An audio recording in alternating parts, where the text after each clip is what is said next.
What's up, guys? We're gonna try to make a motherfucking fire again. So let's go and round up some shit. Here's some utensils. We have our Bear Grylls piece of shit, and we have our SOG knife, and we're gonna find some fire stuff to make up. Here's right here's something gonna come in handy. There's a bird nest right there. So how can we get to that? Boop.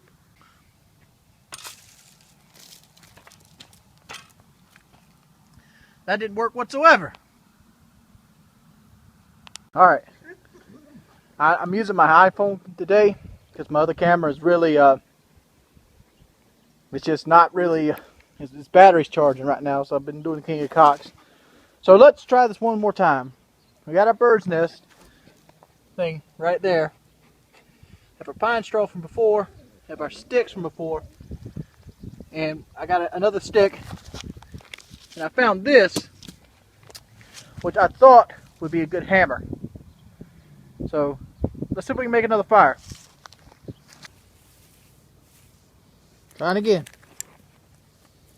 We're going to do this.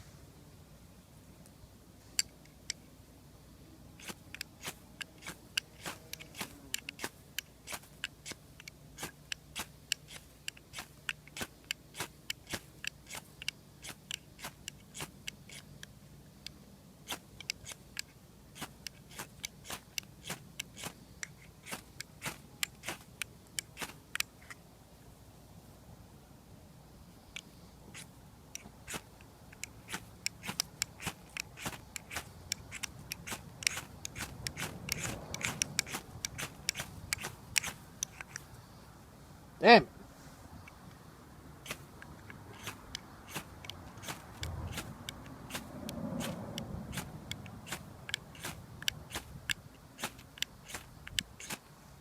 I'm getting a good, I'm getting a really good spark going on. I just can't get it to stick. I don't know what I'm doing wrong. Hey guys, you might be watching a fire making video right now. But let me go ahead and tell you what I was doing wrong. Because I was kind of running out of film. I only had 8% of my phone left. So what I did was I kind of cut the film off and I tried. Because I didn't really think I would get to fire again. I was like, oh man, wasted effort. But I switched up to my knife. I switched up to the SOG Elite, SEAL Team Elite knife. And I used the back of the knife, which is serrated, to actually start striking the striker. And what I was doing wrong is I wasn't concentrating the heat enough. I was expecting a spark to land and ignite the pine straw. From my experience, pine straw is very, very, very flammable. So I'm like, God, if I can't get fucking pine straw to light, how the fuck am I going to get like leaves and shit to light when I'm in the forest? So what I did was I put the actual striker into the leaves themselves, and I used the knife. The knife was easier for a couple of reasons. One, it had more leverage. It had a better handle. It was smaller. It didn't hurt my hand as much. So it allowed me to scrape it and to do so that it didn't really affect me. So I could get nice, good, long scrapes on the striker, and I could create a lot of sparks, and finally came out. I could create a lot of sparks, and I could hold it down, and it really worked. I created actually 2 fires, and I created a second bigger fire. But yeah, I'm just going to go ahead and let you know what I did right and how I got the fire started. Placed the striker on it, scraped it with a knife, and I feel like if I got a bigger striker, like one that isn't a bitch-made striker like the Bear Grylls one that's actually longer, it's going to help out tremendously. But finish watching the video. Thank you guys. I mean, this stuff burns quick, but I got a fire.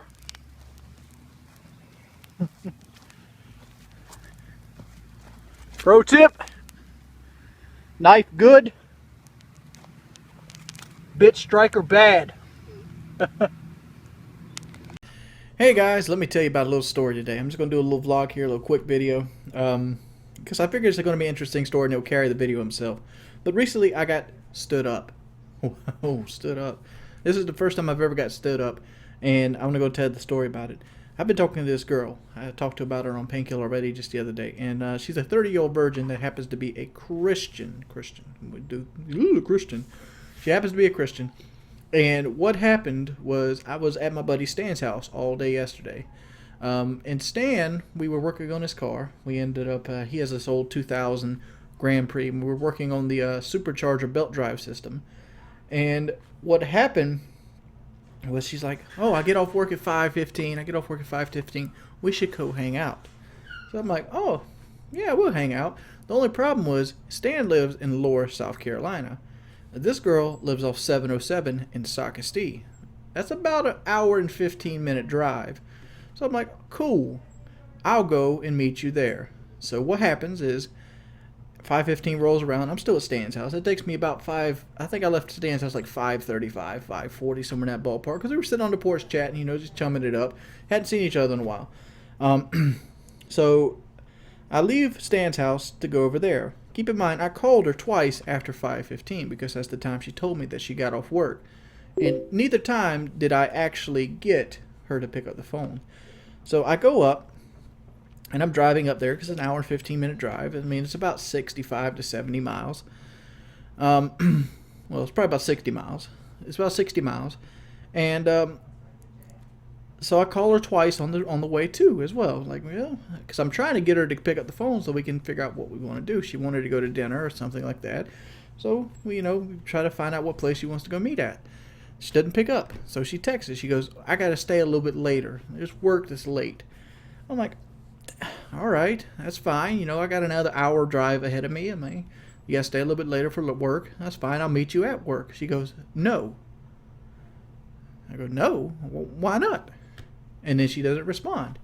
So what happens is I go to her work because she stopped responding. And then I actually start texting her. She starts responding back. Just keep in mind, this is like 6:30 now. I mean, I've already took the whole drive. Couldn't get her on the phone. And she says, well, it's going to take me a while. I got a lot of stuff to do. That kind of got dropped on me. And then I'm looking around. There's nobody in this motherfucking parking lot. There's no cars there whatsoever. I'm looking around. I'm like, so I take a picture of the parking lot. And I go like, oh, you're still at work, huh? And keep in mind, another thing that kind of tipped me off is like when you're talking on the phone, because I was using the Facebook app messenger to talk to her. When you're talking on the phone, there's a locator that kind of pops up and it goes, so-and-so has sent this text from this place. And she works in Murrells Inlet. But her message locator was coming from Myrtle Beach. So I'm like, she's not here. And I look around, there's no cars here. So what I do is I take a picture of the parking lot and I send it to her. And then she starts backpedaling like a motherfucker.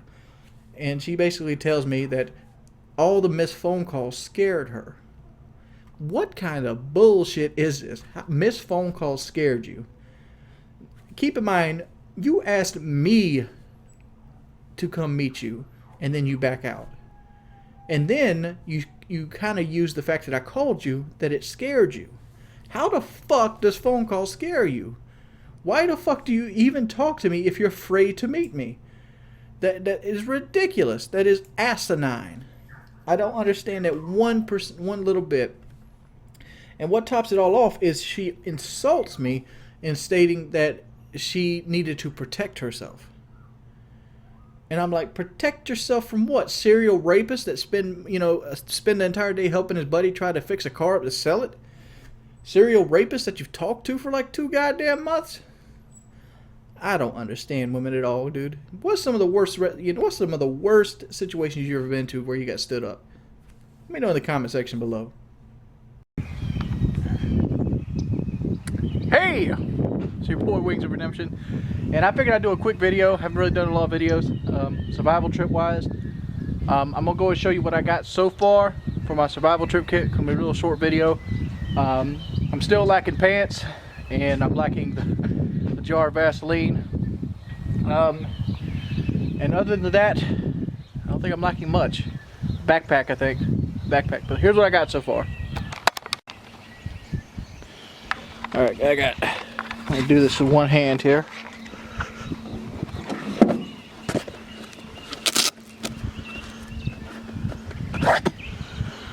Got a nice Gerber machete. It kind of doesn't have a good edge on it though. I might have to sharpen it. The edge is kind of dull. I don't know if that's for purpose. I don't know if that's for shipping. But the edge kind of sucks on it. But That right there is pretty good. So we're going to sharpen that. We got a machete. We've got the SOG SEAL Team Elite. It's kind of all beat up now. Lots of fire strokes for this. We got that. We have a standard walking stick. So what this is, it can also test depth of water up to 60 inches. That's cool. Got your standard mechanic work gloves. Bear Grylls striker. And one I will be making a chain to put around my neck with, so I can wear it into the trip. And I also got snake boots. So that's where I'm at right now, survival wise. I mean, it's not a very long video. I don't have very much stuff, but so I got 2 blades, walking stick, gloves, and 2 different fire starters. This is also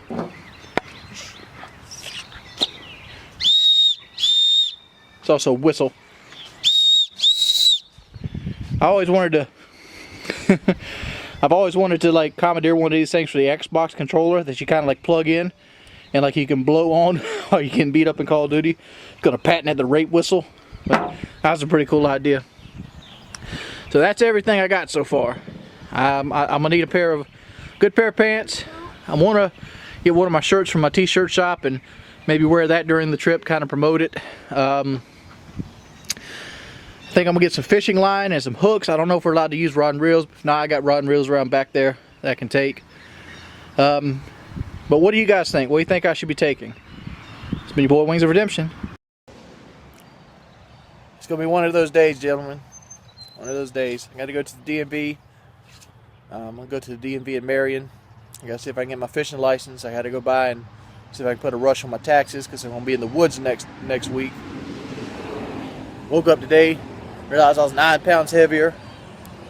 I mean, my breathing, you can't really judge my breathing right now because I just woke up, so my sinuses are draining into the back of my throat, so that is what it is. But I've noticed my breathing has gotten progressively worse, mainly because I haven't been working out in the last 2 months, and my eating's kind of slipped. So I'm going to get back on track on that. I predict I'm going to lose like 25 goddamn pounds next week, so yeah, that's going to be a thing because the amount of calories I'm going to burn versus the amount of fish I'll probably eat is going to be very minimal.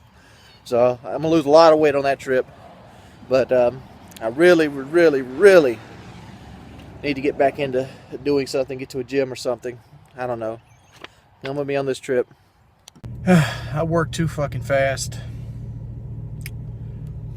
It's currently 8:13. I went to the DMV. I got a DMV at like 7:45 or something like that this morning, and they don't open up till 9:30 on Wednesdays for some freaking reason.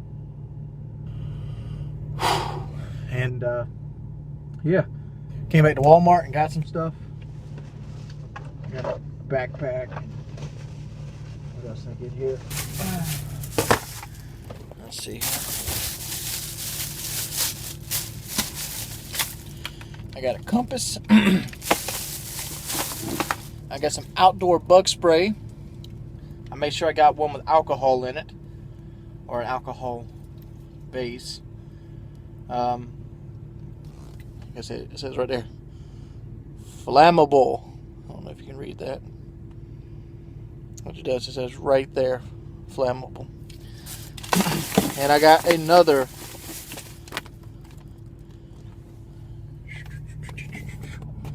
Bear Grylls striker.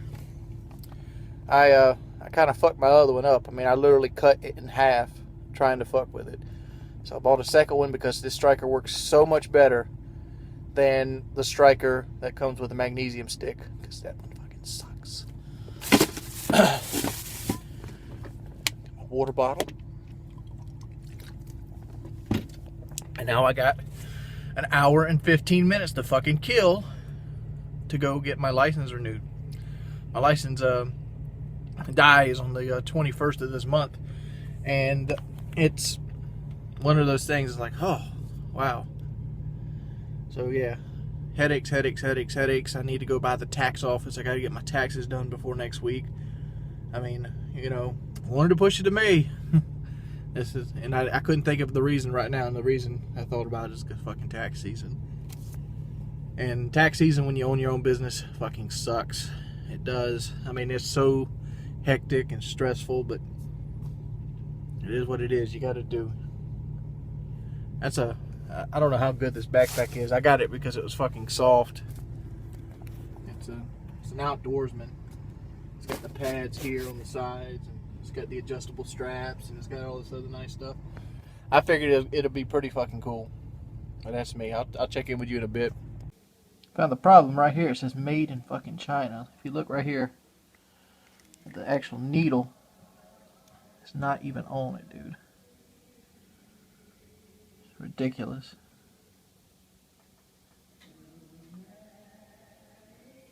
Fucking A, I feel like a champion. Why don't you look at this? Let's see if we can get it. You see it right there? I got a fire started a little bit. This is wet fucking grass. I figured out the technique, and I'm working on it. And yeah, we're gonna set this entire motherfucker ablaze. We're gonna do it. I'm gonna set you motherfuckers right over there. Let me see. Where we're gonna sit you? There.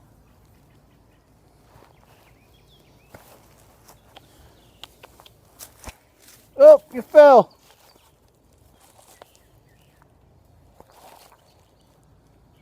Let's get a pine cone for you. See, I'm so nice to you guys. Show with a pine cone. Alright. But I figured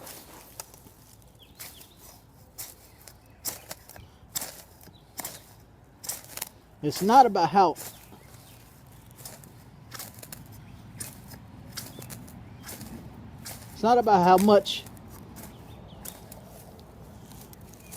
how hard you hit it. It's about how much force you put behind it. That's what I found out. Alright. It's hard as shit to film this and break this shit at the same time.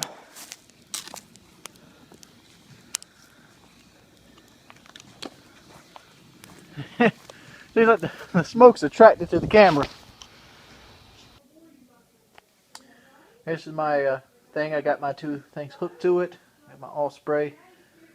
We're going to go ahead and play around a little bit, see if we can get another fire started today. I've got everything took care of. Got my new license.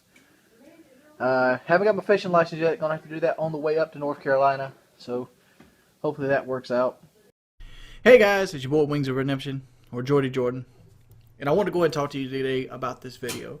This is not a gaming video. I'm not even in this video, to be perfectly honest, but it did go up on my channel. For those of you who don't know, my brother did 2 tours, in one in Afghanistan, one in Iraq.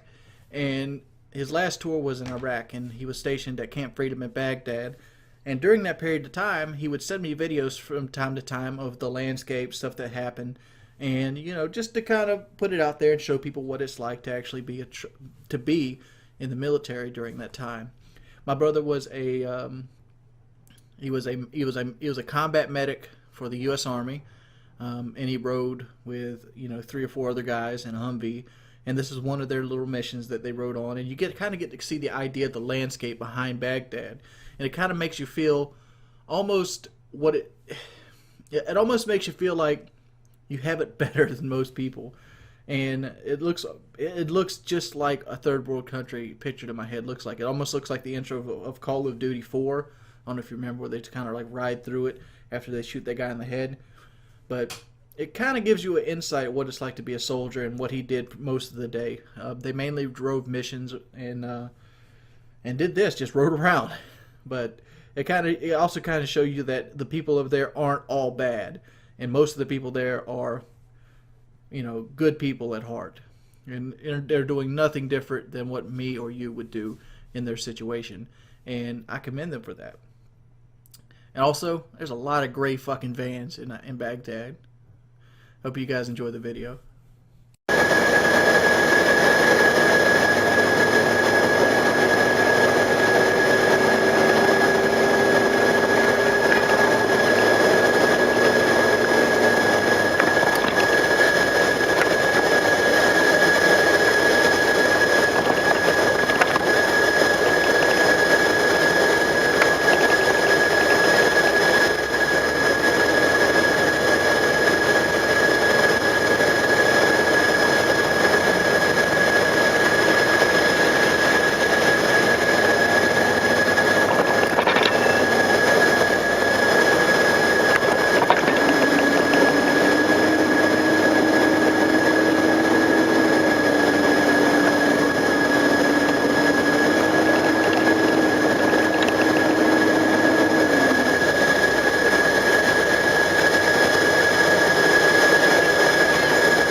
Hey guys, I'm kind of going down memory lane this morning, and I wanted to go ahead and do the top 10 albums of my life. And before you jump off the gun and say your favorite album isn't on here, this is not a top 10 of all time.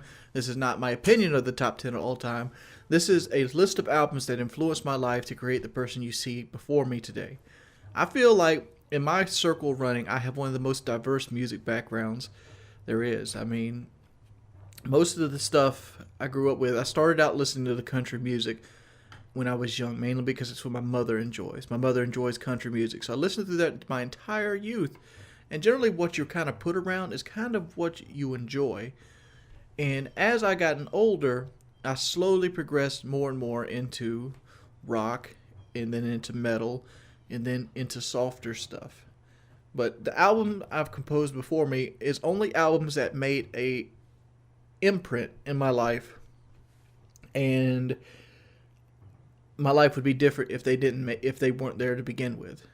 There are some runners up, so I'm gonna go ahead and get the runners up out of the way.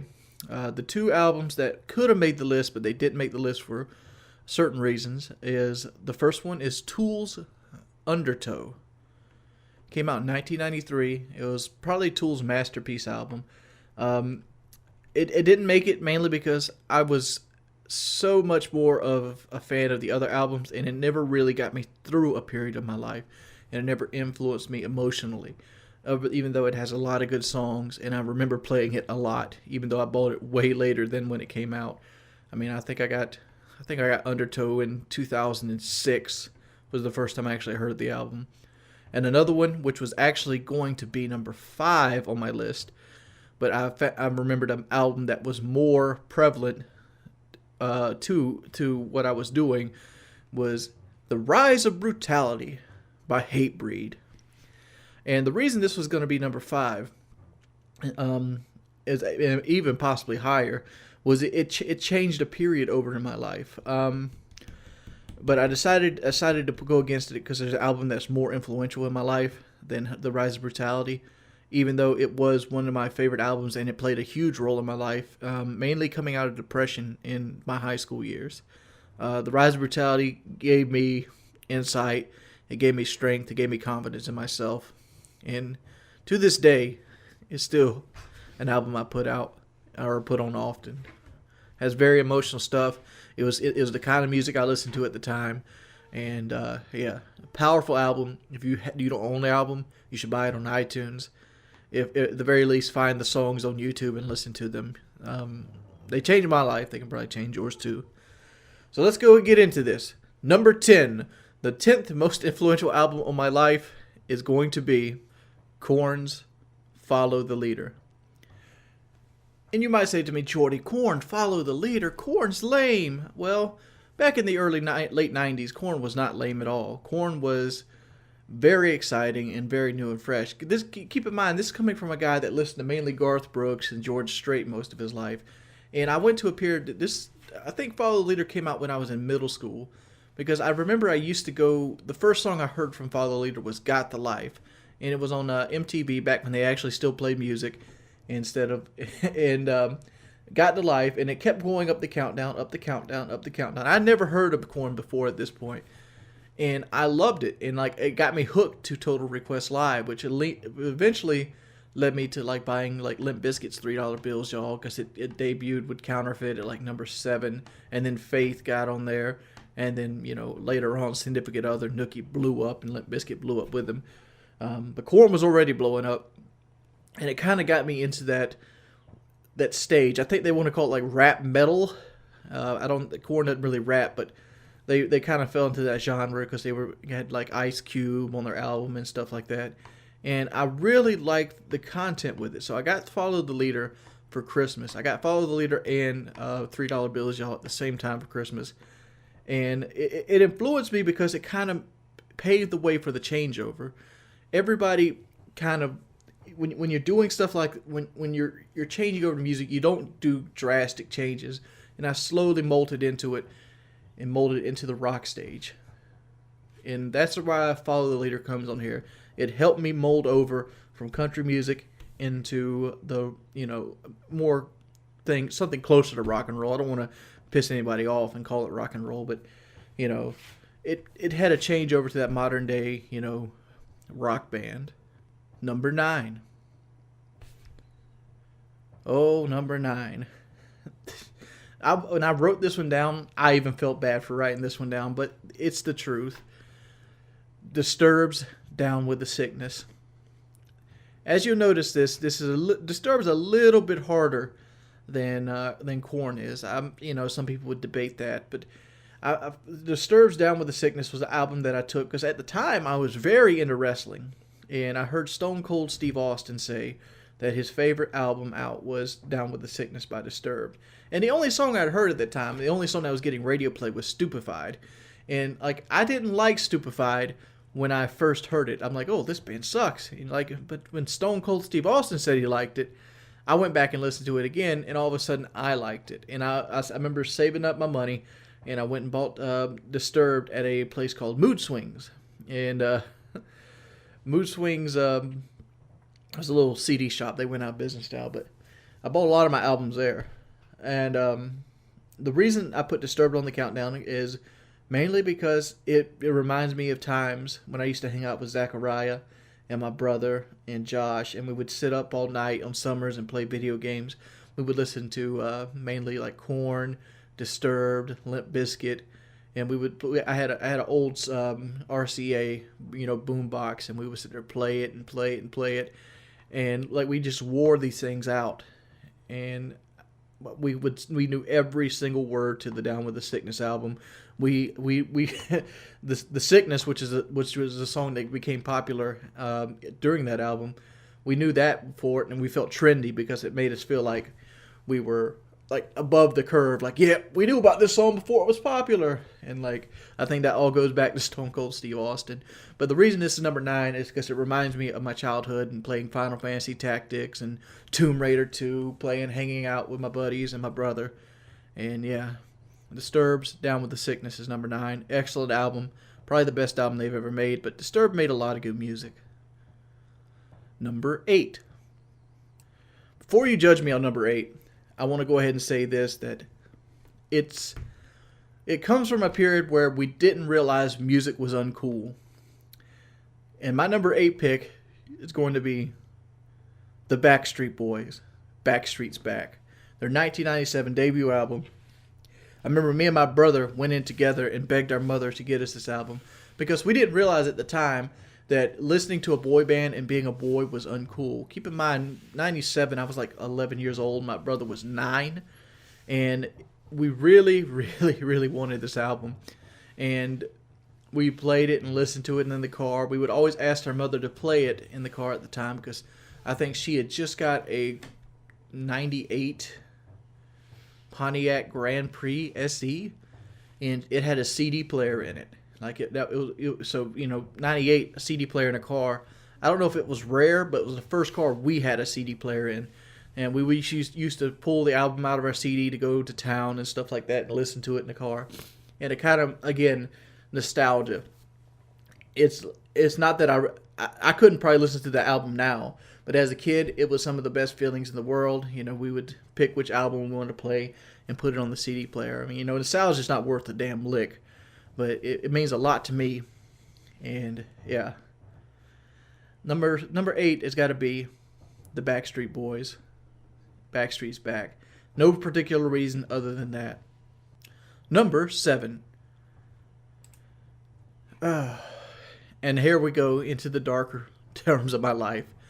I wouldn't really consider these next 2 to be darker than anything else, but it kind of it's kind of to the point where we'd listened to Korn and Limp Bizkit and Disturbed long enough that we wanted it was becoming trendy, and we hated being trendy.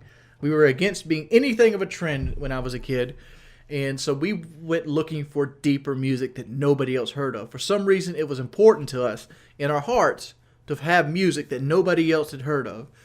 And I was up all night, late night. I've always been a night owl. And this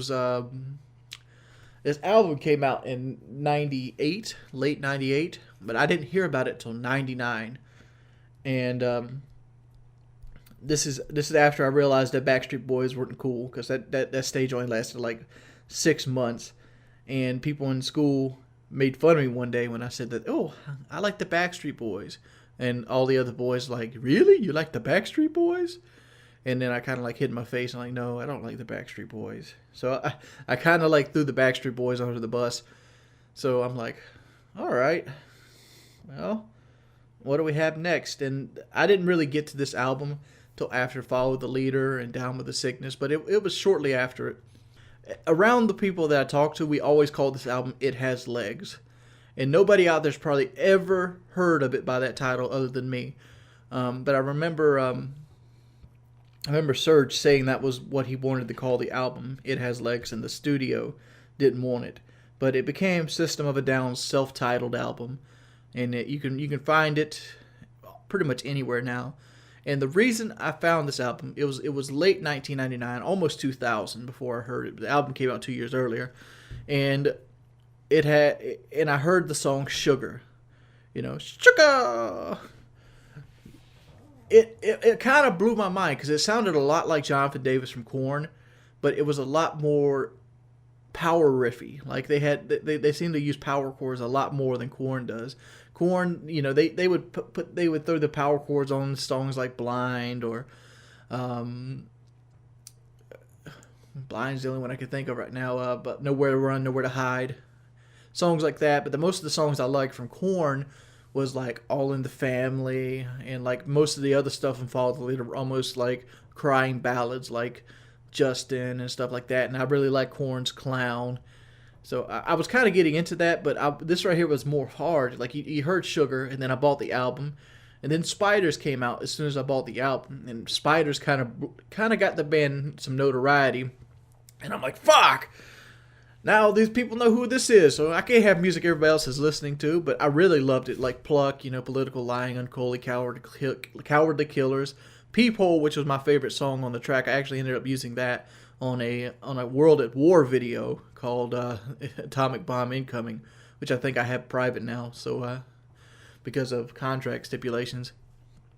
But yeah, I really liked It Has Legs by System of a Down because it to me it was cool to like System of a Down before they got popular. I kind of failed out at System of a Down during Toxicity because of the same effect they got popular. Can you see a trend coming here? I certainly can. But let's go to the next album. The next album, number 6. This one's got to be cliche. Any kid that grew up in the 90s and early 2000s are going to know what I'm about to say here. And I'm going to say it without regret and without disregard. Number 6 is going to be Slipknot's Barcode. I don't even know if they call it Barcode, but that's what I always called it, and all my friends called it. Some people call it self-titled. I call it Barcode. It's Slipknot's first album. It had songs such as Wait and Bleed. What other thing? It had a lot of good songs on it. Another song that comes to mind is Only One, Only one of us walks away. Eyeless, Sick, my whole philosophy's sick. The whole philosophy's sick. Liberate, No Life, Deluded, Scissors, Spit It Out. I mean, this is an album. This Slipknot's first album was the first album I listened to without any kind of like TV influence or other influence outside of things. And I'm gonna tell you how I bought the album. I used to play Diablo 1 a lot. This was 2000s ish, and this album came out in May of 2000, somewhere in that ballpark. So it was 2000, 2001 ish. I was waiting on Diablo 2. I was still playing Diablo 1. And a guy in the chat room had a warrior, and his name was Wait and Bleed. And inside his profile, he had the lyrics of Wait and Bleed, I felt the hate rise up in me, kneel down and clear the stone of leaves. That kind of thing. And so I punched that into a unknown search engine at the time, and Google. And I found the song. I listened to it on it wasn't YouTube, but no. This was Napster. So I punched the lyrics into Google, found out what the name of the song was, and then I went to Napster and I started downloading it. And I downloaded Wait and Bleed, and I liked it, so I went out and bought the album. Ooh, I stole music, yay! But I ended up buying it anyway. And I played the dog shit out of this. I played it so much, and this is right around the time I started going into high school, because I remember Kelly borrowing this album and breaking it. And like he ended up having to replace the album for me at like 4 or 5 years after I had bought it. And I still have Slipknot's Barcode. And I was really happy with it, and it's still one of my favorite albums to the day. And that right there alone makes it number 6 of the influence on my life.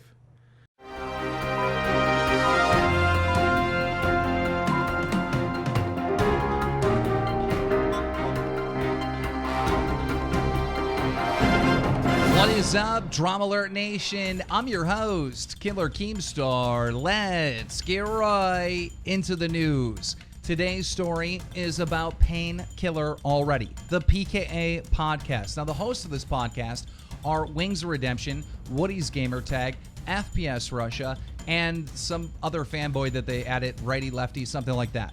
Now, here is the deal. This podcast has been planning a trip, a camping trip, a survival trip in the woods to see how long they can survive without water, food, any of that stuff. They've been planning this for months. Now, tomorrow is the big day that they're going on the trip. Here's what happened. FPSRussia, post on Reddit. I have to say, I'm done with Wings' bullshit. I texted him tonight and asked him if he was good to go and had all his gear. He replied flatly that he wasn't going. Keep in mind, this was 10 hours before he was supposed to meet us in North Carolina. He didn't give us a month's notice, 2 weeks, 1 week, or even 1 day. Hell, he didn't give any notice, and I think if I haven't texted him, he'd have simply not shown up tomorrow, which is basically what he insinuated later in our conversation. Another thing to consider is the reason we didn't invite Syndicate is because of the drama that Wings started with him like 2 years ago. So we're going with 2 people instead of 3-4. Don't worry, the vids will be great regardless, and it's all because of him. I was absolutely disgusted when I read his excuses on Skype, and to be honest, I don't consider him a friend anymore. I'll still work with him, but I'll never rely on him to do a favor again. He's the ultimate toxic friend in that no matter how kind or generous you are to him, he's a heartbeat away from spitting in your face. He's just a bad person. End of story, rant over. But consider this before you disagree. How often do I call someone out? This is what Wings had to say. I think it's getting around good now that I can say I didn't attend the survival trip. PKA crew and me have been on hair's edge for a long time, so Kyle throwing me out as a friend was expected. I don't really see or talk to any of them on PKA anyway. I didn't go on the survival trip. It is not a troll, nor is it going to help bashing me. I fully expect a few thousand people to unsubscribe from me today, and I will try to pick up the pieces. Knowing I could commit career suicide, I still make the choices I made. I tell you where I was mentally when I had an idea of sleeping in the woods. I even said it was a dream of mine, and it is, but I'm not good enough shape mentally or physically to do this at this point in my life. If I do it, it will come out of need, getting lost, or set up a perfect 3-day stretch. Sorry in advance, so many people think this is Lefty on my Facebook. 4/21st, 1986. None of them know my birthday. I don't understand why everyone is so against me. Look at it my way. I was in a catch-22. I had to go to sleep in the woods and do some very dangerous, or I was going to lose my channel and lose all my followers. I took too much time to back out. That is fair. But getting death threats and thousands of people hounding me isn't fair to begin with. It hurts to read people wanting me off PKA. For what? Not going on a survival trip? A trip which I would have brought nothing to? The only reason why they're mad at me for not going is because they expect me, much like PKA, to make an ass out of myself and then make themselves look good by picking on me back up. I don't even know why I'm writing this post because nobody cares. Then PKA's manager, known as Paintball Kitty, responded. She said, "Had you have gone and only lasted a day, it would have been very different. People would have seen at least you tried.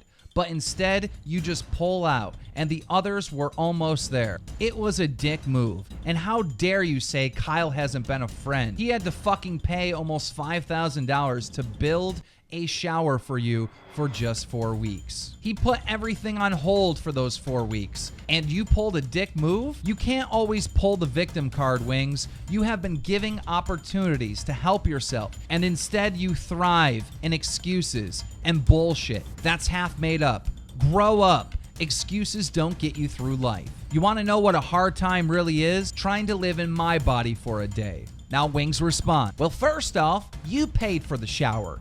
Kyle barely returned his text, and I stayed for the entire time at the FPS boot camp. And I am not a positive person. I am a person who knows hardship. I don't know how to react when people are so nice to me. This trip would have not helped me, and I had originally planned to go back up, but I realized I would have just wasted $500 and come back with nothing. So I decided not to go, period. Paintball Kitty responds, hardship? I lived in the hospital for 5 years. I'm learning to live in a wheelchair with a list of health conditions longer than my arm. I still go to work. Fuck, I would have gone on this trip. It would have been hard, but I would have taken my badass wheelchair and done it. 5 days is nothing, and you only live once. Life is there to experience things, both good and bad. You learn more from bad experiences than good. They shape us as people, and we develop our personalities and make us survivors. Excuses don't help you through life. They never have, and they never will. Now, we tried to get an interview live on DramaAlert with Wings of Redemption. He said no, he declined. He said the only way he would do it is for $10,000 in cash. We replied to Wings the honest fact that he's never been worth even $1,000 for an interview. That's it for the news right now. Next DramaAlert will be out after 3,000 likes. If we get the 3,000 likes tonight, I'm going to put out another in real life prank video that has been exposed to be fake. I'll put that out tonight if we hit the goal. DramaAlert Nation, now over 44,000 subscribers. Fuck! What's up, everybody? It's your boy Jordy Jordan, and yeah, coming at you live from the internet, whatever. I want to talk about some stuff that's been on my mind. I've seen a lot of videos. I've read a lot of comments over the weekend or over the last day or so, and a lot of them have to do mainly with me not going on the survival trip and how I react to people, how I don't apologize, and how I throw people under the bus and stuff of that nature. So let's go and clear the air. Let's start with the first topic, why I don't apologize. Keep in mind, this has nothing to do with the current events. This is a borderline of why I have this strategy, because a lot of people are like, it's a great strategy, and then they look at it like I'm stupid. Apologizing to me is the biggest waste of time you can be as a human being. And let me go and say this. Apologies are worth nothing. Nothing. They are worth less than nothing. They actually take you into negative credentials because they are worth zero. Take, for example, a cop in South Carolina shot a man for grabbing the cane out of the back of his shirt. The first thing he did was apologize. Oh, I'm so sorry. I'm so sorry. I'm so sorry. He wasted almost 23 seconds telling the man he's sorry that he shot him, opposed to getting that man help, opposed to addressing the situation. Let's take another example. This is a very high-end example, but let's take another example. Say me and my brother are in the backyard, and I break his knee with a sledgehammer. Will me telling him sorry help him in any fucking way? Will me telling him sorry will get his knee better? Will me telling him sorry help him get to the hospital? No. What I should do is you should work and fix the problem. We have differences. We understand that these differences things. How can we make these differences better? Apologizing does nothing to make the differences better. That is why I do not do them. I don't apologize because I'd rather get to the root cause. If Woody and Kyle and Lefty aren't happy with me, tell me about it. Well, you did tell me about it. Well, how can we fix it? That's how this should go. It shouldn't be like, oh, I should do a mass apology because I see apologies as fake. I do. When I see a politician on the TV, no matter what it is, he could stolen gum. I'll be like, this motherfucker's apologizing for stealing gum. He must mean it. No, I always think they're insecure. I always think they're insincere. Just like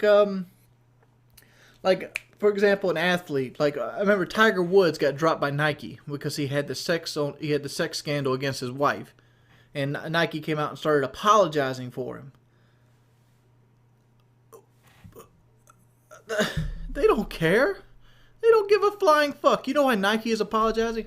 Well, we made a grievous error in our decision here, and we decided to back a guy who likes to fuck pussy. And we're very sorry about that. We're going to back only quality people.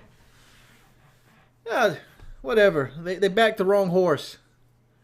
They're going to go get another horse. They didn't need to apologize. Like, well, this guy's crazy. Bye. Your contract's gone. Move the next horse in. Public relations is stupid. That's just my opinion. All right. Survival trip and cabin fever. Let's go and get these things out of the way. And don't mind my chair. It's squeaky because it has a lot of ass to carry every goddamn day. It does a lot of work. It does more work than I do, obviously. But cabin fever, the survival trip. I do suffer from cabin fever. I do. I don't want to self-diagnose myself with depression, but a lot of people seem to call it depression, so I'm going to call it depression. I get into funks where I don't want to do nothing. And I literally do. Like the last 3 days, I've not wanted to do nothing. And it's more helpful when things are up than they are down.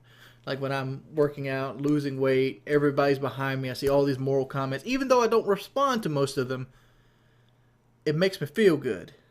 But when you see just negative stuff, self-brought on or just out of the blue, it brings you down. And you kind of go in these levels, up and down, up and down, up and down, up and down. And that's where I'm pretty much at. I get cabin fever. And I know it's cabin fever because what it comes into, I get so viciously depressed. I get so viciously lonely. And be like, well, do something about it. Go on a survival trip. I'll get to that in a minute. I get so viciously lonely. And it gets me, and I think there's what spirals me into depression. That viciously lonely feeling that I get when I'm out here talking to, when I'm out here. Oh, well, not out here. When I'm in here, this pea green, shithole. And when I go outside, I'll drive to Stan sometimes. So Stan's a friend of mine. He lives up in Loris. I gotta oust him there. Loris, Missouri. But I go to his house. I feel great instantly. I go get in the truck, I drive, I feel great instantly. And the reason I don't do that more often is I get anxiety. And the anxiety is unwroughtful anxiety. I'm like, well, if I don't sit here and do this work, I won't get money, and money won't pay bills. Going out there is wasting money. And I get constantly caught into that, even though if I sit here, sometimes I don't do the work regardless, because I'm depressed and I'm depressed and I don't want to do anything. Vicious cycle. Survival trip. It was unfair of me.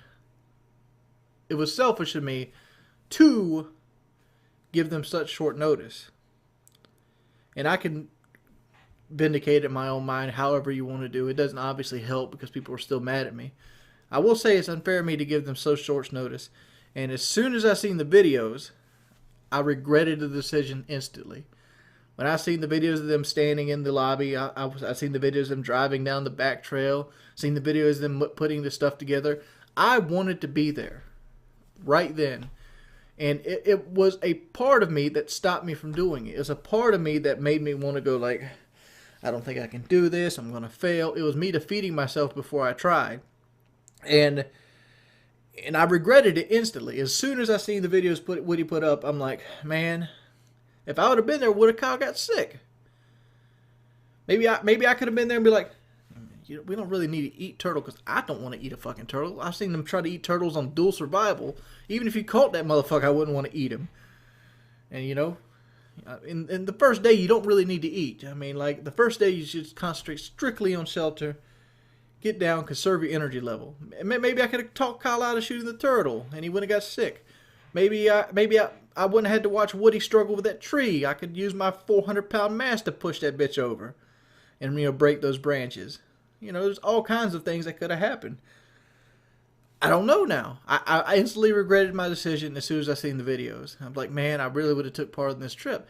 And I've seen other people's videos, and they talked about it, and it made a lot of fucking sense. But sometimes shit that makes sense doesn't hit you when you're in this state. It doesn't hit you like playing video games. Like, shit, I don't even play video games hardly. The only time I play video games is like one of my buddies gets on, wants me to help him with a trophy on a co-op game or something. Like, I play video games more to pass time, to kind of like fast forward my life to the point where it's over and it actually is relevant. I mean, that's what I play video games for.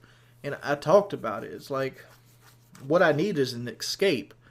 I need an escape from this, and like I need that like now instead of later. Mainly because like when I used to work at like a plant, my escape was home. I don't have an escape anymore, and that's not woe is me, woe is me. That's me like identifying a problem and looking for a solution. I don't know. I mean, like part of me wants to like go this weekend on like a camping trip with my uncle and like film that, But at the same time, I was like, well, that's not going to be what this is. But like I don't know. Let's go. Why don't I seek mental help? I've seen this. This is mainly from the PKA subreddit. Why do I not seek mental help? I don't feel like I need it. I honestly don't. I know what my problems are. I know where they lie, and I could tell them to you. I'm a bad self-starter. I have comfort zone issues. Like I get into where I'm comfortable at. I don't like change. That's even shown in videos. I'm still doing videos that were popular back in 2010. And I don't really change with the times. I don't really play new video games. I don't really listen to new music. I don't really watch new TV shows. I am that guy from the 80s that is still being like, Zeppelin was good, man. I don't know what they're talking about with this Bon Jovi. I'm that guy. That's who I am. And like, nobody wants to be that guy. It's just something you naturally turn into. Do you think I naturally wanted to be the old guy in the fast lane? Do you think I naturally wanted to be Jordie? I mean, like, look at me. I'm looking sexy as shit right now. I don't know. Why do I not seek mental help? I've been to mental health facilities before, believe it or not. Growing up in high school, I got diagnosed with social phobia. I got hit with a little bit of bipolar disorder and all this other bullshit. And I got put on Paxil, and I got put in all this other mess. And like, all Paxil did was, I don't even know what Paxil did, to be perfectly honest. Like, it didn't help me with my depression. It pretty much made me take a pill every morning. I don't know. I was on 40 milligrams of Paxil. I don't know if that means anything. But it didn't really help me any. It didn't. And like, the way I overcame social phobia was YouTube, to be perfectly honest. YouTube and online gaming. It kind of like weaned me into it. Because when I used to get into like environments, I would always, because of my weight, I would always feel like everybody was talking about me. And I would get like almost dizzy and delirious, and I'd like want to pull myself away from it. And I wouldn't even talk to girls. I would not talk to girls. I didn't have no interest in meeting people. I think the first step I took to getting out of social phobia was actually meeting Kelly. And Kelly kind of got me into a group, kind of got me in Dungeons & Dragons. And then I kind of got into work. And then at work you meet people. You kind of pick up interest that other people that you like to talk to at work do. And you kind of move on from there. And then I got into, online gaming. Online gaming, you meet new people. You start talking, interacting. And it kind of just build up from there. It's like slow little baby steps until totally you get to do this, I don't know how many people are going to watch this video, but I can guarantee 1,000 people will watch this video. And I don't feel any kind of like anxiety or contempt for me. That's why I'm like, you could fix yourself if you know how to fix yourself. And sometimes I don't know how to fix myself. And I have this notion every time that when something goes bad, I should sink the fucking boat. And like I've said it before, like don't sink the boat that you built to float. And like that's my motto almost, and I have to keep reminding myself to not do that. And like when I get angry and I have people belting me with stuff, I do say shit that is almost belligerent. And like I feel bad about it instantly, but that goes back to my motto of number one, never apologize. Why don't you apologize even when you say something belligerent? Because it's easier for that person to come to me and be like, you know, I don't like what you said. I don't like you did this, or they'll make a video or whatever. And if they want to be friends again, cool. If they don't want to be friends, that's a consequence of your action. That's something you just got to live with. If they have a terms, like this, I'd like to be a friend again, but this shit right here's got to happen, and that's something else you got to work out. You get problem solution. It's just the way I look at things, and that's the whole idea with the mental health thing. I know this video is like 2:43 in the morning. I'm sleepy as shit. I went to see the movie Oculus, and I see a 10/10 showing of that, and that movie's a pile of garbage. I mean, I wouldn't recommend seeing that. I came home, and I got reading the subreddit. I seen Boogie made something, and I think Boogie was just making it worse, calling me like a borderline racist and stuff. Dude, I had a black trainer. I had a black girlfriend. I say some racist stuff. I do. I mean, I'll drop an N-bomb from time to time, but that's more the way I was brought up. I mean, you get raised around it, it just kind of slips out from time to time, and it's not in a bad way. I don't really look at anybody based on their creed. Maybe religion, but creed. What the color of your skin doesn't make the person. It doesn't. How you're brought up makes the person. Your ideals make the person. And every person is liable to change. Every man is a variation of yourself. There could be some far-off magical world where that Jordie is Woody, scared of free time and always want to do hard work and never, has ideas like, am I doing this the lazy way? And that work ethic that Woody built is what makes him the person he is today. And there might be a Jordie out there that might be lefty, who is very eloquent and speaks wonderful English. But this Jordie's not him. This Jordie's the redneck hillbilly Jordie that doesn't know big words and struggles sometimes to say what he means. That's me. And opposed to that, I don't know, make one last comment here. I see a lot of people say the boot camp failed. Where did the boot camp fail at? Did I almost leave? Yeah. But I didn't leave. Kitty talked me out of it. I stayed and I completed the entire boot camp. And I lost a lot of weight. I have. Like, look at me. Look at me. Look at the picture behind me. I know you can see it in full view. The camera's looking great at it. I've lost weight. I mean, like, my beard's bigger now. I'm thinking about shaving this off so you can just see how much weight I have lost in my face. But yeah, I feel good. I feel great. I'm a lot better person now than I was going to Kyle's house in September physically. Even without the working out, I'm still a better person. Because I'm under 400 pounds now. That's got to count for something, right? But For those of you unaware, I know this video's gotten long. It's like 16 minutes and 14 seconds now. I have unbanned everybody from Twitch. That is something I fucked up on. And that's just me going through a rut. Going through a rut, I shouldn't take it out on people. And I recognize that I made a mistake. Hopefully rectified that mistake. Probably lost some viewers forever. But if you were banned unjustly, you're unbanned now. Peace, people. Keep your, hate comments in the bottom.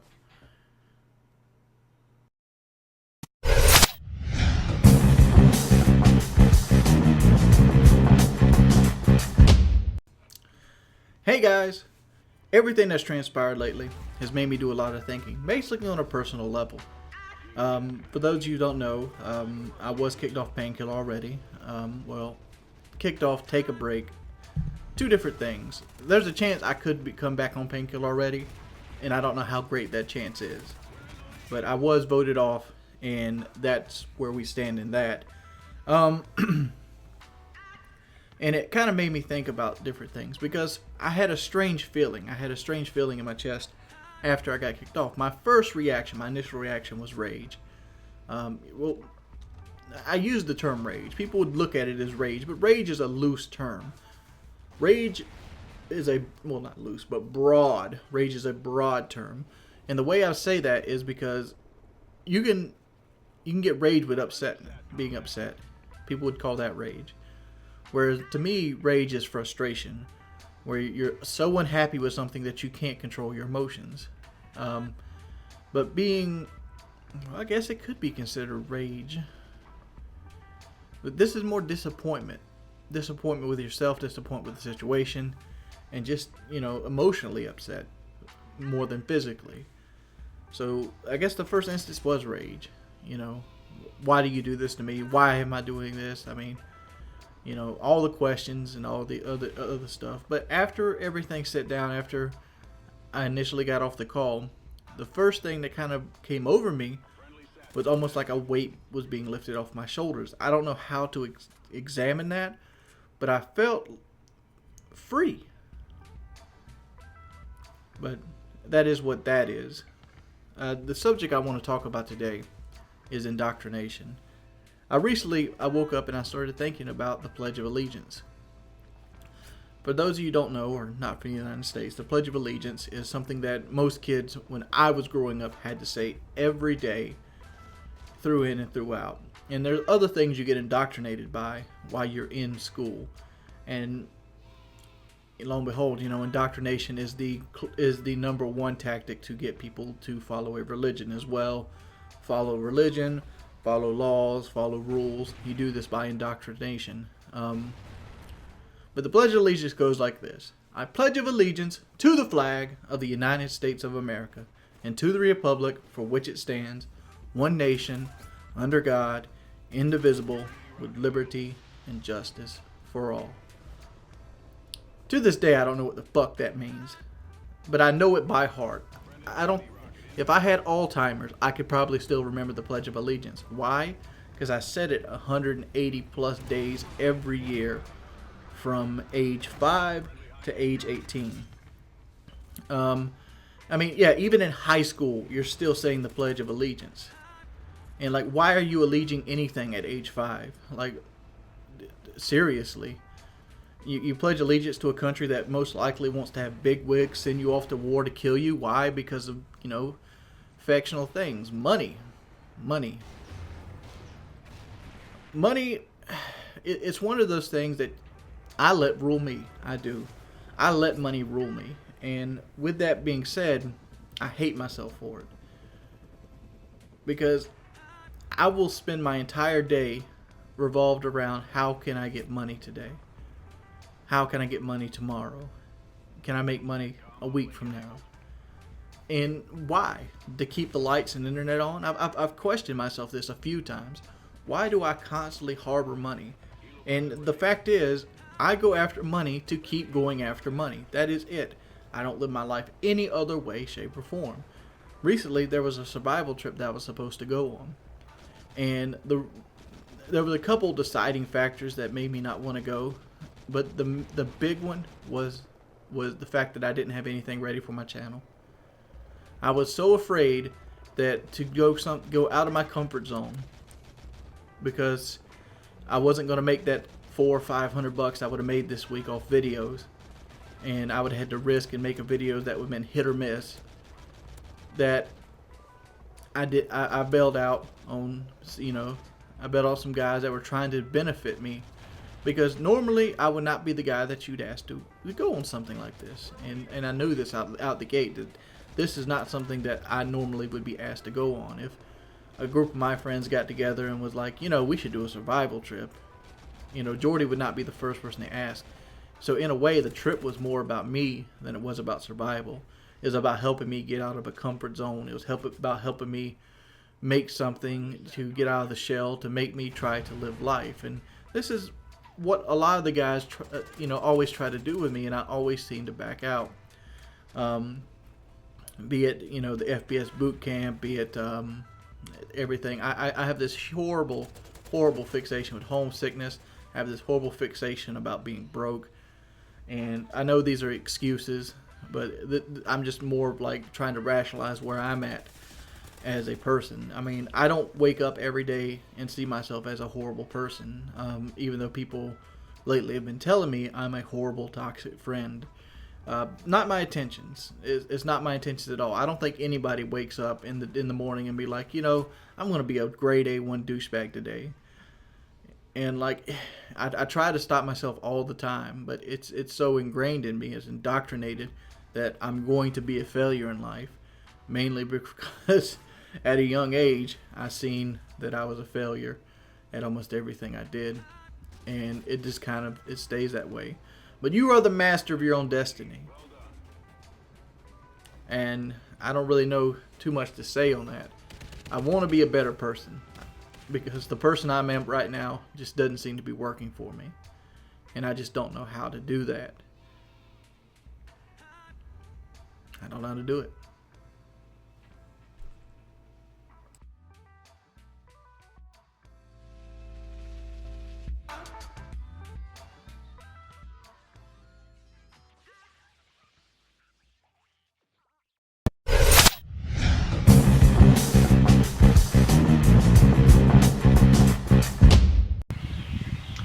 Hey guys, it's your boy Jordan, and I figured I'd go and sit outside today and do this video for you. I want to talk about changing as a person. I know I've already discussed this video just recently, a couple days ago, but some new things have happened in my current life that I wanted to go and share with you guys. For those you don't know, I have two siblings. I have a brother and a sister. And both of them are going through kind of their own little battles and dire straits right now. As we said before, my sister, she recently was seeing this guy named Josh, and Josh turned out to be a cokehead. And through Josh being a cokehead, she kind of went right into the habit as well. Mosquito. And it puzzles me, dude. It does. I don't believe that I have the worst looking sister in the world, and you gotta excuse redneck trucks, they're gonna come by from time to time. I don't have the worst looking sister in the world. She's by no means ugly. She could probably pull a guy out there that has, you know, a good job, a steady future, and things of that nature. But she chooses not to go after guys that have, you know, I'm just gonna call him quality, a quality male. You know, a guy that, you know, wants something, has some ambition, wants to have a house, wants to have a nice truck. You know, these things, I know these are southern things that come around, but in the South, if you don't have a truck, your truck's based what most people base your values off. Eventually, we popped a drug test on her, and she failed the drug test with flying colors for cocaine. We found a cocaine, you know, pipe in there. But here's the kicker. He eventually went to jail. He went to jail for stealing an air conditioning unit out of somebody's yard. And he was in jail for like 4 or 5 months. And like even like the cop came up here and told Taylor about all his sugar mamas that he had on the side that came out to try to bail him out of jail, which he got denied bond. Well, apparently stealing air conditioning units only gets you about 3 months because he's out again. And with that being said, big boy goes by. With that being said, she goes right back to him. Like the minute he comes out, she goes right back to him, and like he's influenced her in the most negative way possible.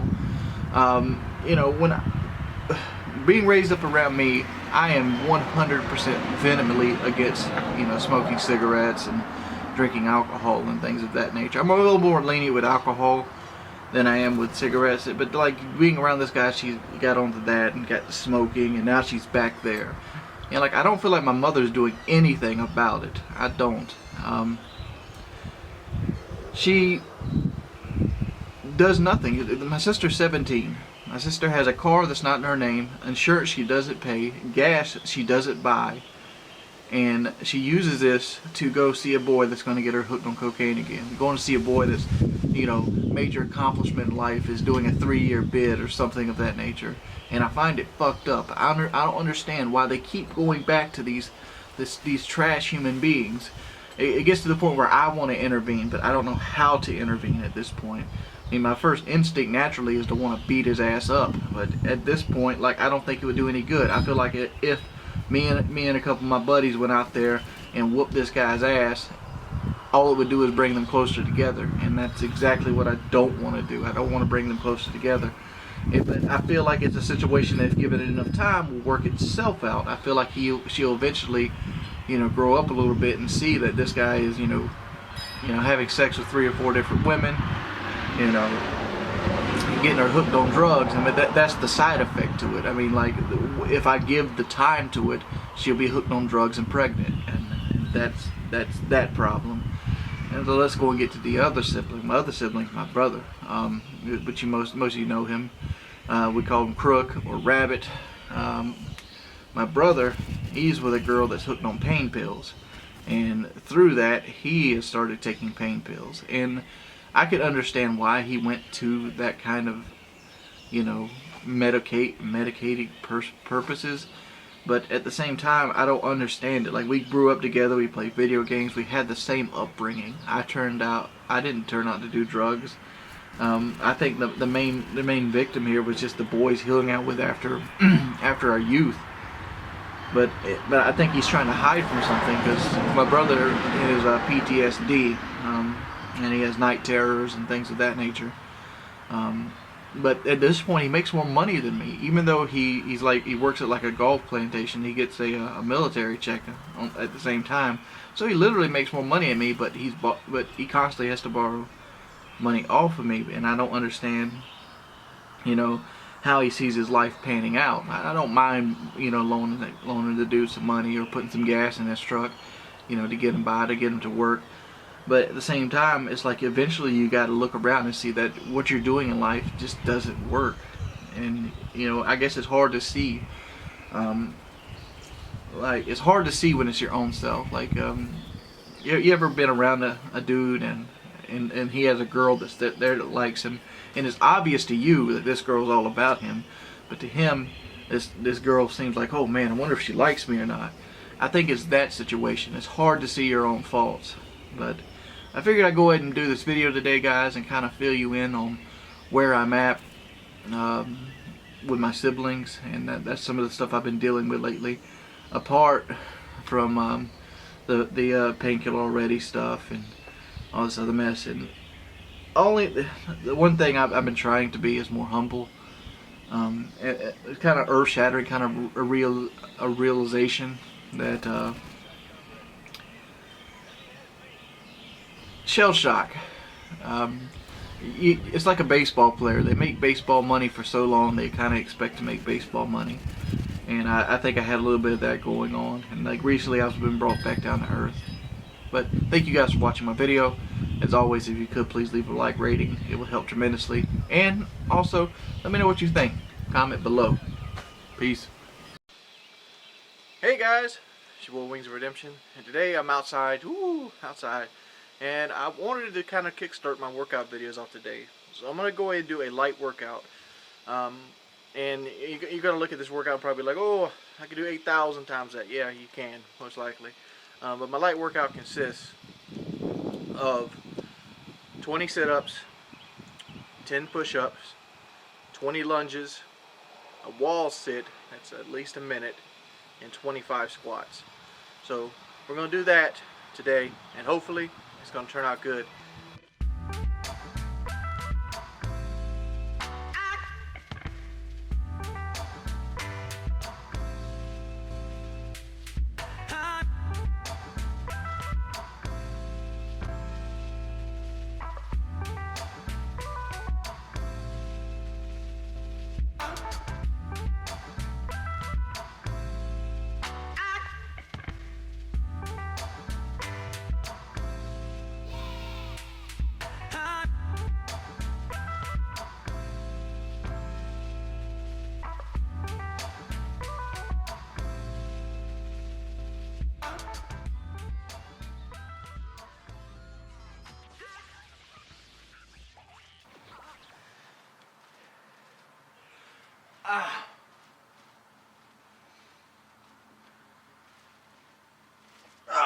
That's all I can do.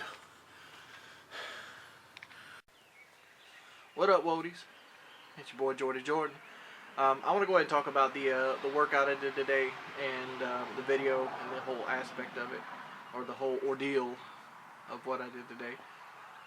Even though it didn't look like I did much, I did what you call a quick workout. This is something you're supposed to do in your spare time. But for me, I always get that idle. That's right before I go to do something, and like everything's a little bit harder for me because mainly I got to lug around like 200 pounds, and I don't know. I feel better. I do. I honestly do feel better. I had to cut it short because the camera was dying. It's dying right now. Shoot, I did a 10-minute charge on it to do this. But I did everything. There's one thing that I know is going to be out of focus, and that's going to be the push-ups. It's hard to stay.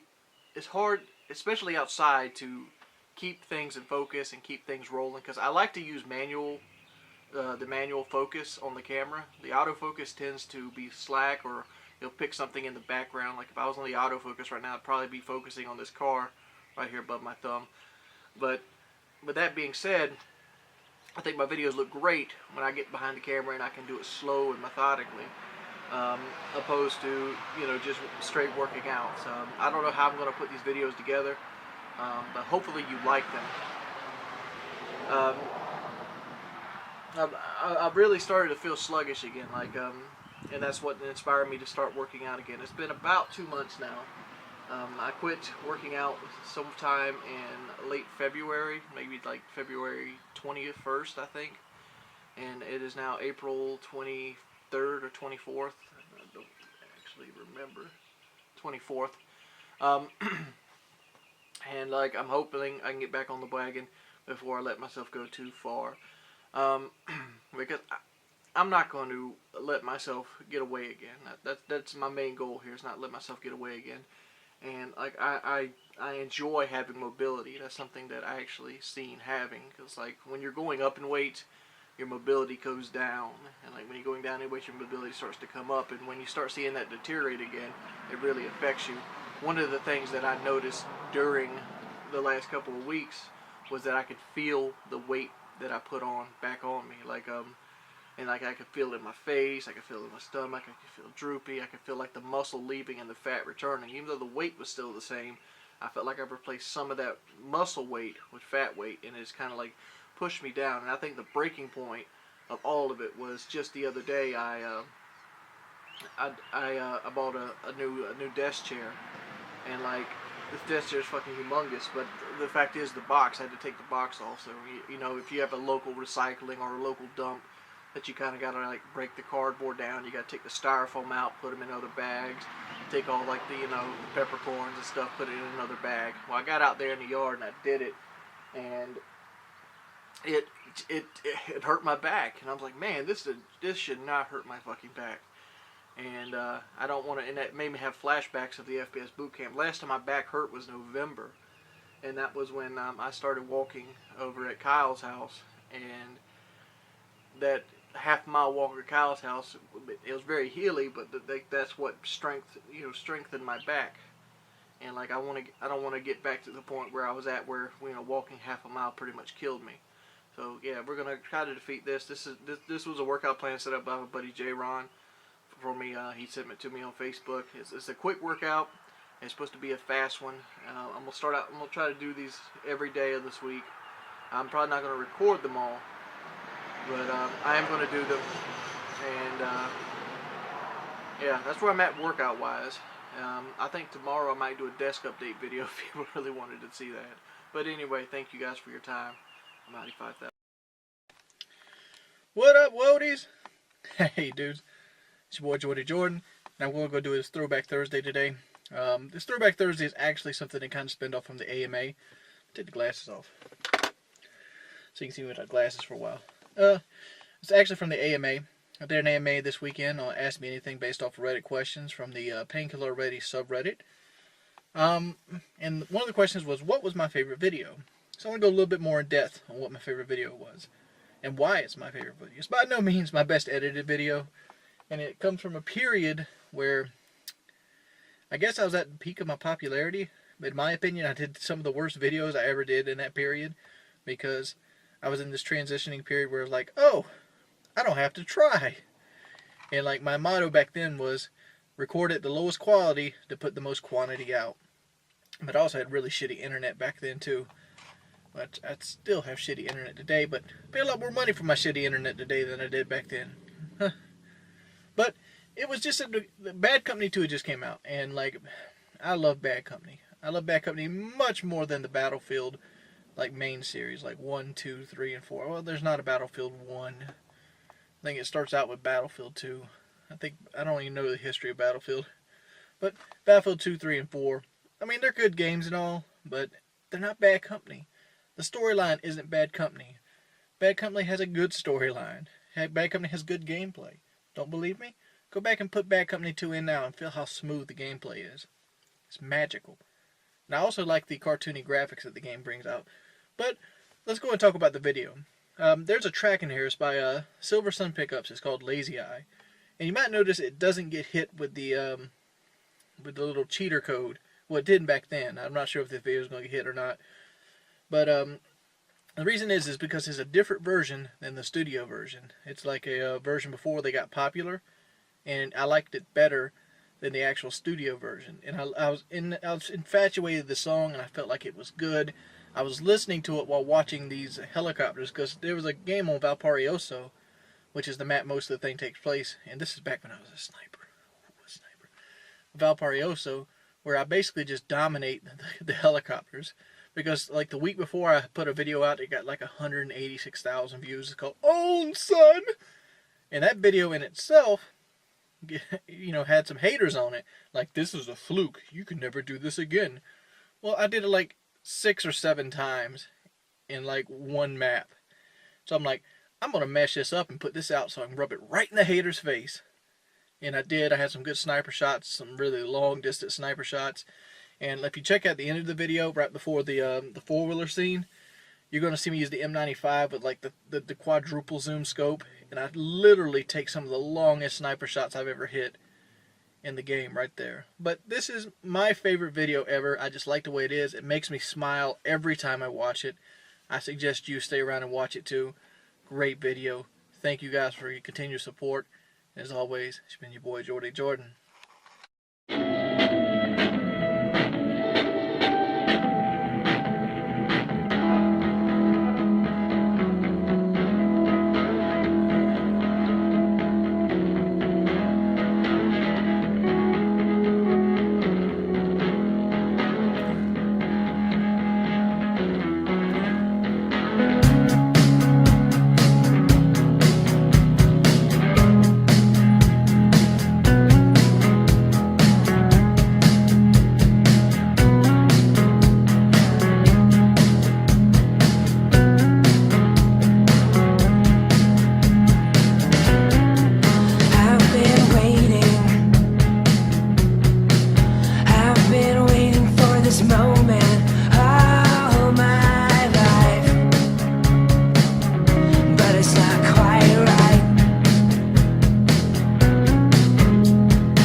guys, it's your boy Wings of Redemption, and I'm out here. My Amazon package is supposed to come today, but it didn't. I'm gonna go give you some desk updates. It's a fucking car. But let's just go and walk a little bit. This camera's heavy as shit, so you're probably gonna get some kind of bobbling. But we're gonna go ahead and show my desk off. I don't know how well the light's gonna react in here, and I'm freehanding this one, so you have to bear with me. See you guys in a bit. All right. Everybody's probably seen the backyard before. Chevy! Chevy! There he is. Chevy creates a little cubby hole back there behind that fence. Let's go up here to Chevy, see what he's doing. Chevy! Chevy! Pull it back. There's my boy. How you doing? Say hi to the viewers. Chevy says hi. But right now, David is in the process of building a garden back here. That's an electric fence to keep homeboy out of the garden. So we took some of your stuff, and we have that's a grapevine over there.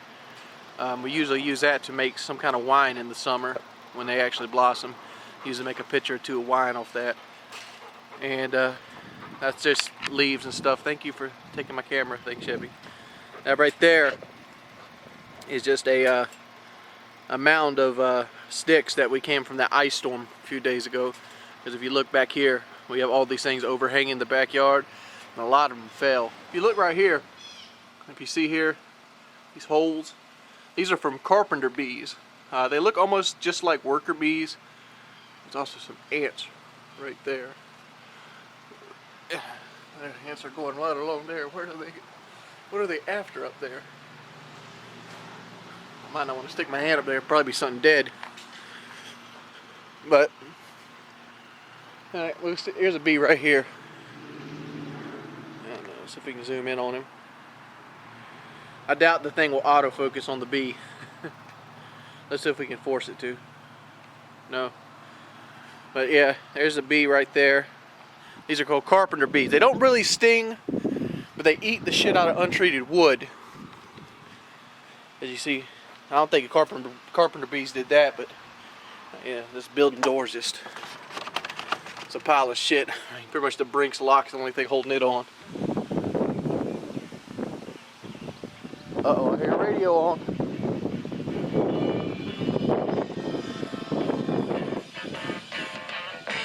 Copyright. Look in the back here. You know, some players got one lawnmower. We got two. And an old bike.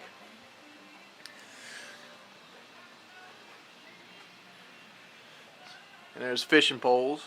Oh, and man, the ISO is really bad back here, so let's see if I can kick the ISO up on it. I don't want the ISO on auto. Alright, whatever. And the ISO is really bad back there, but there's fishing poles there, believe me.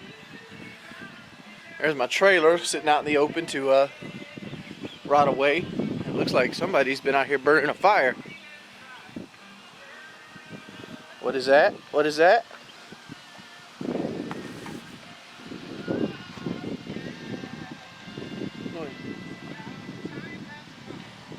Oh man, the sun just came out, so the camera's gonna go crazy. But that clearly says spark right there across it, so we think we found the culprit. I'm gonna go ahead and show you guys this shit too. This is my neighbor. If you notice those logs right there, they go right around the line. And they go all the way up to the road. And you could just walk. I mean, like, you ever see those show hoarders or anything like that? This is what this person is. That's not the neighbor I'm talking about. That's Mr. Darrell. He's, as you see, his yard's perfectly clean. This little patch of road right here with all the dead stuff, and you know, keep in mind, spring has not fucking sprung in this bitch. And look at this. Look, I'm gonna put it down here for you. But Look how tall that grass is. I'd like to get a point of reference.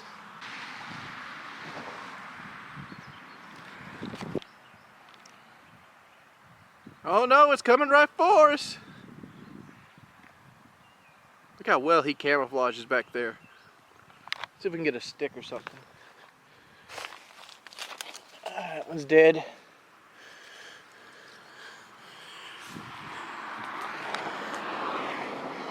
Oh, he just jumped.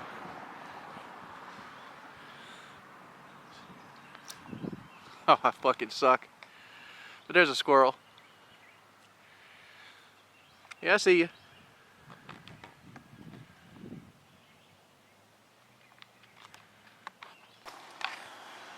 This right here is actually remnants of when I had the chicken coop. I used to have, I used to train roosters. Well, I didn't train them, I bred them. And this is vinyl siding that came out, that was left over from my grandmother's house. It's kind of just stuffed away back in here, next to batteries on the floor. Is that battery called Workaholic?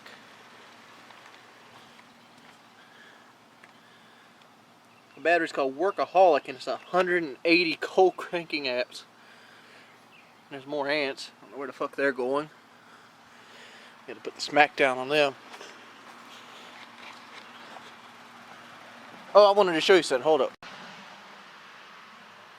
But my legs are fucking killing me today.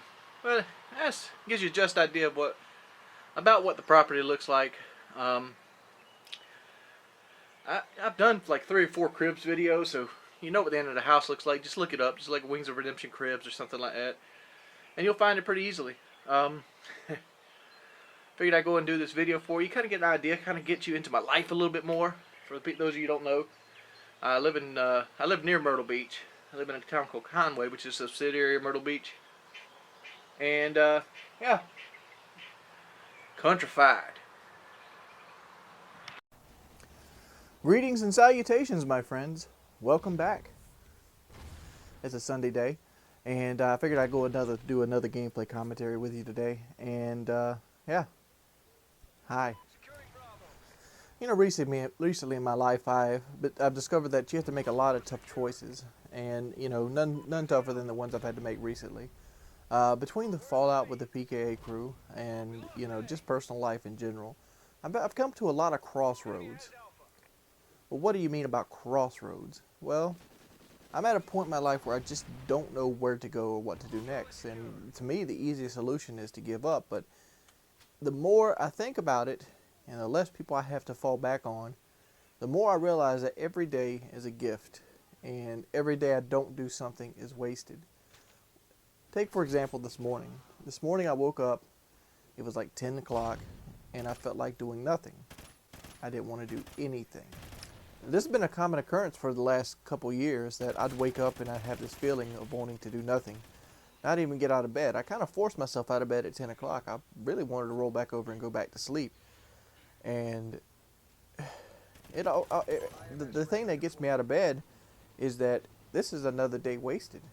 This is why you're, you know, obese. This is why life is not going the way you want it to be, because you're not allowing life to go the way you want it to be.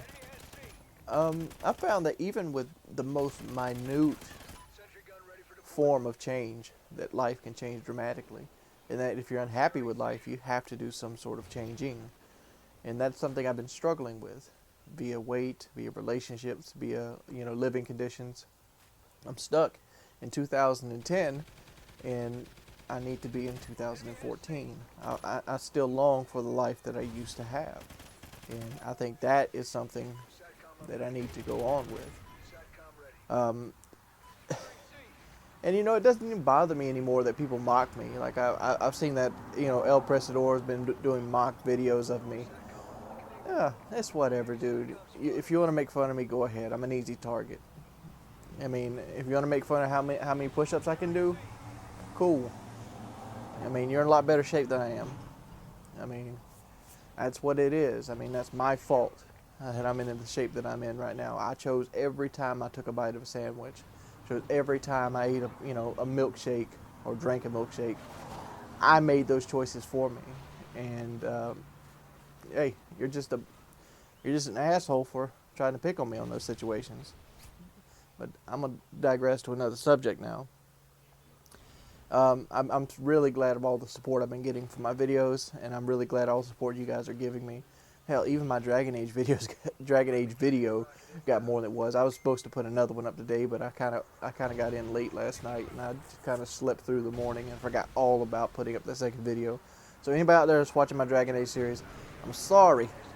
I might put up 3 videos this weekend to kind of make up for it. I'm not sure yet. And you know, as soon as I start these videos, these cars come. On another front, I've been really having a longing or a desire to be active again. Like, I really want to be outside of the house. And this desire is so prominent because I'm doing stuff that's just really stuff you wouldn't volunteer to want to do. Like yesterday, I volunteered to like take all the garbage off to go take to the dump, just as a form of exercise. I've been playing basketball with Chevy. Well, it's not really basketball. It's more soccer than it is basketball. You basically take the basketball, something that he can't destroy and like pop. Well, not without a lot of effort. It's not like a little, you know, ball that you'd buy at Walmart. This little bouncy ball, but he can't pop it without a lot of effort on a fully inflated basketball. So you kick it, and he goes after it, and he slobbers all over it. You grab it, and he wants to jump up and try to block you. It's kind of cute. And I've been doing that, and I've been doing that. Oh, what the hell was that? It's a fly. Scared the shit out of me. Been doing that, and I just want to stay active, dude. Like, even if it's walking around the yard or walking around the mall or just walking around Valor Park.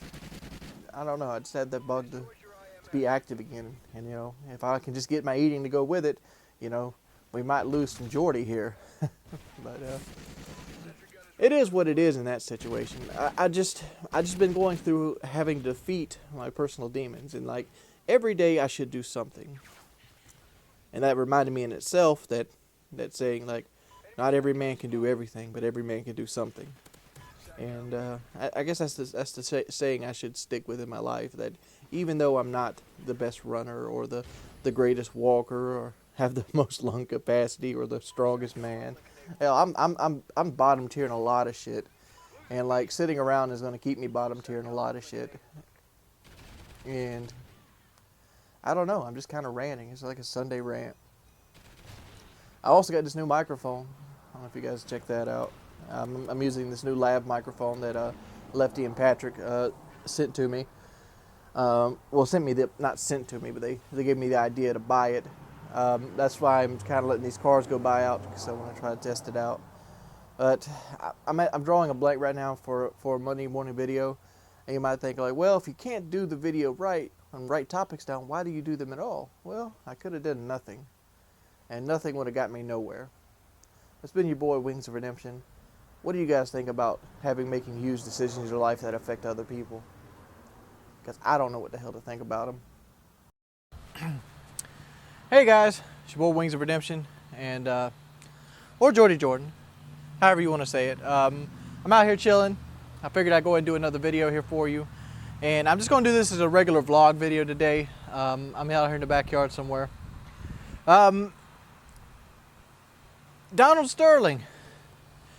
Let me go and give you a barometer here. The amount I care about basketball is so minuscule that if it was rain in a desert, there would be a flood. I do not care about basketball whatsoever. So the fact that I know the name Donald Sterling means great deals to me, and I feel like I should do a video on it. I took my time and I did a little bit of research, mainly Googling the motherfucker on the internets. And it seems like he had a spiel to his girlfriend, who was mixed, like half white, half black, about not wanting her to have like black friends on Instagram and not bring like black people to the games or the stadium. And with that being said, it's caused a whole spiel of it. I've seen Magic Johnson and Michael Jordan and a couple other black athletes get their opinion based on it. And said they were insulted. They were insulted for all ethnicities and race. I look at it as something different. I look at this entirely different than everybody else so far that I've seen. I look at it like this. One, it doesn't fucking matter. The fact is, subliminal racists have been ruling this country or owning this country for the last 60 years. And it has no point whatsoever the way things are going to run. Yes, you might oust Donald Sterling, but guess what's going to take his place? Another subliminal bigot. That's what's going to take his place. Because it's not a democracy who owns the Clippers. It's whoever wants to buy them. And from what he said in the actual recording of his voice, I don't want to call it an interview because I don't think he knew he was getting interviewed, or he might have chosen his words better, unless he's me. I'd say stupid shit during interviews. But with that being said, it didn't seem like he was it didn't seem like he was racist. He didn't. It seemed more like he was trying to fit in with a group of people. He used the term culture over and over again. It seemed like he was trying to fit in with a group of people that constantly had a mindset. There's a saying that if you hang out with drug dealers, if you hang out with drug users, you become a drug user. If you hang out with successful people, you become a successful person. The crowd that you associate yourself with, you're more likely to be influenced with. So, if you hang out with people that are broke, you might be broke. It's just guilty by association. But I feel like the people or the other NBA team leaders, maybe they all like this. Maybe everybody he associates himself with has this subliminal bigotry in them, which it would not surprise me not one bit that this was true. And his spiel and his rant didn't seem like he had hatred. I don't think he would want to spit in like a black basketball player's face, or he would turn him down at the stadium, or if his girlfriend actually brought a black person, that he'd be like, oh no, you can't sit with us. I don't think he would destroy even one job opportunity for a black man. Hell, 70% of the Clippers are black. I looked that up. I see a team picture, and about 70% of them are black. And for a guy to sign that many black men's checks to be 100% racist, in my book, is it's ridiculous. It's ridiculous in that mannerism. I think he's more of a victim of circumstance than he is an actual racist. Do I feel like he has some hatred or harbored for... Do I feel like he has some racism in him? Yeah, but I don't think racist is a yes or no question. I think that racism is a percentage question, kind of like gay. We've all associated, and I'm like 35% gay because I like a nice package in my porno. But I think you can be a percentage of racist too. There's subliminal bigots that, they're probably 50 or 60% racist, but you'll never know it because they get to choose their words and they get to choose wisely what they say.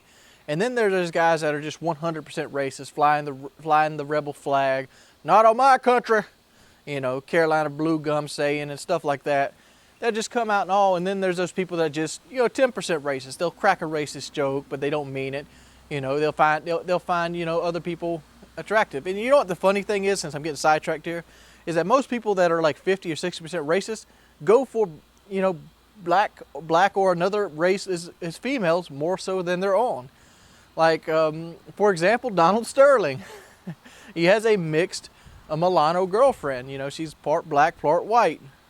And that's really strange. And another thing that's really strange is his wife is okay with this.